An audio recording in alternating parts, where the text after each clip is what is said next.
Welcome to United Report, your daily hub for all things Manchester United.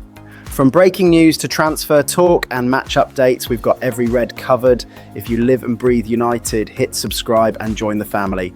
Glory, glory, Man United. Manchester United aren't wasting any time this summer.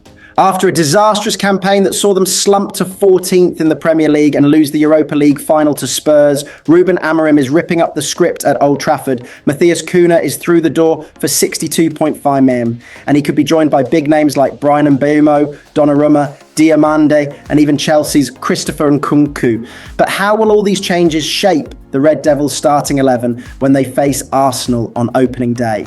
Let's take a look at Amorim's dream lineup. Manchester United have kicked off a summer of heavy spending, but their job is far from done. Ruben Amorim is targeting a major overhaul at Old Trafford following a miserable season last time out. The Red Devils slumped to 14th in the Premier League table, with the Portuguese failing to inspire an upturn in fortunes after taking the reins from Erik ten Hag. And things got even worse in Europe, having been defeated by Tottenham in the Europa League final. As a result, the club's finances took a huge hit, with some believing funds for the summer would be limited, but United have tried to not let that affect them. They have already splashed 62.5 million on former Wolves forward and Brazilian international Matthias Cunha. It is hoped that he could be the first attacking addition of the summer as Amorim attempts to solve his side's goal-scoring woes. And United already have their eyes on a few more. With that being said, take a look at what the starting 11 could look like against Arsenal on the opening day of next season. Let's start in the obvious place in goal. There could potentially be a change ahead of next season. Andre Onana has failed to convince since his arrival from Inter Milan, with Monaco eyeing a swoop for the Cameroonian. And should he be allowed to leave, United could move for Paris Saint-Germain star Gianluigi Donnarumma, who sees his contract expire in a year. He has already reportedly been discussing a move to the Premier League with his Italian colleagues. While United committed to a significant outlay last term in signing Lenny Yoro and Matthijs de Ligt to bolster their defence, there could yet be more signings. Youngster Diego Leon is on the way, while it has been reported that Sporting Lisbon star Ousmane Diamande is keen on being reunited with Amorim at Old Trafford.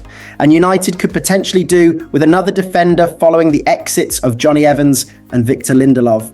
Should Diamande be signed, he could potentially replace Lisandro Martinez in the heart of the defence, with the Argentine expected to be sidelined until September. Patrick Dorgu should retain his position at left wing-back, but it'll be interesting to see if it's Diogo Dalot or Ahmad on the right moving forwards. Moving into midfield, the Red Devils lineup seems pretty well set. Last summer's signing, Manuel Ugarte, should do enough to usurp Casemiro, while captain Bruno Fernandes is a near guarantee to start after spurning interest from Saudi Arabia.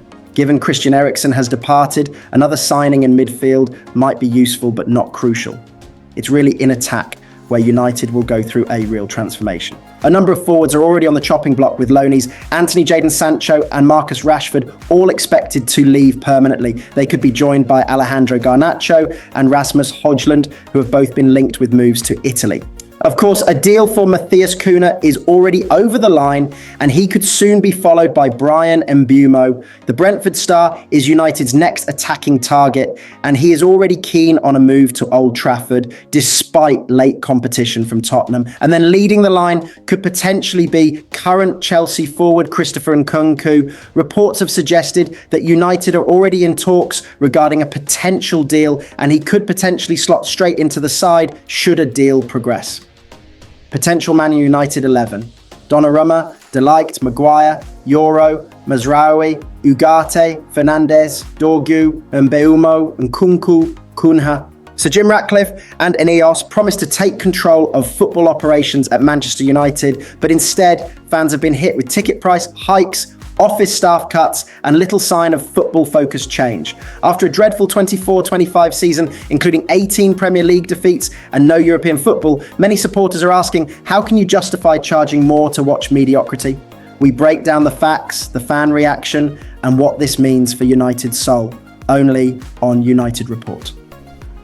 When Sir Jim Ratcliffe took his initial 27.7% share of Manchester United, the top line was that he would be taking charge of football operations.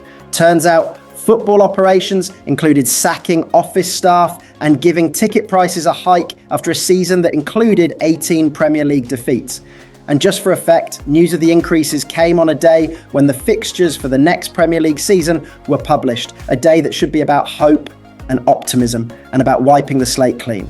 Increasingly, Ratcliffe and his Ineos group are becoming the embodiment of people who know how to make billions out of business, but are clueless when it comes to winning the hearts and minds of a football club's fan base. Perhaps they are not overly interested in hearts and minds. Perhaps they really are only interested in money. After all, it will take many, many more years, possibly decades of underachievement on the field of play before United loses its allure as one of sport's most iconic institutions. That might be a hard notion for rival supporters to stomach, but that is fact. United could probably double ticket prices and still sell Old Trafford out. The crowd's demographic would be different. There would be a lot of tourists around, but they would still fill the stadium, and they would probably fill a new one, seating 100,000.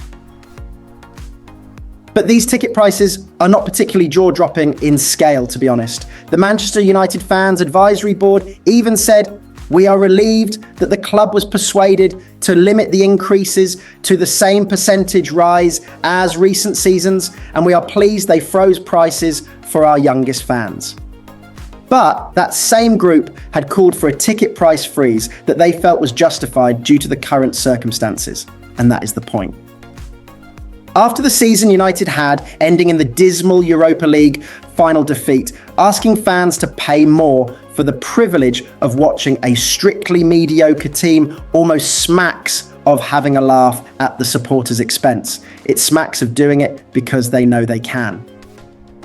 It is common for clubs, for ticket pricing purposes, to categorise games.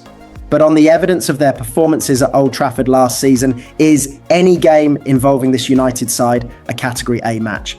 But there are 6 Category A games at Old Trafford next season against Arsenal, Chelsea, Liverpool, Manchester City, Newcastle United and Tottenham Hotspur, and tickets for those fixtures range from £59 to £97. No matter what your take on the scale of the increases, and United are certainly not the only club to do this, it is the fact the increases come against a backdrop of players underperforming hugely for hugely overinflated salaries. It comes against a backdrop of the Glazers having taken out millions and millions in dividends over the period of their ownership. And it is simply hard to believe that, as a nod towards United's fantastic support, the club and Sir Jim and Ineos could not have stood a season in which ticket prices remained the same. Actually, scrap that. It is not hard to believe. It is easy, because these people know a lot about business but little about being a football fan.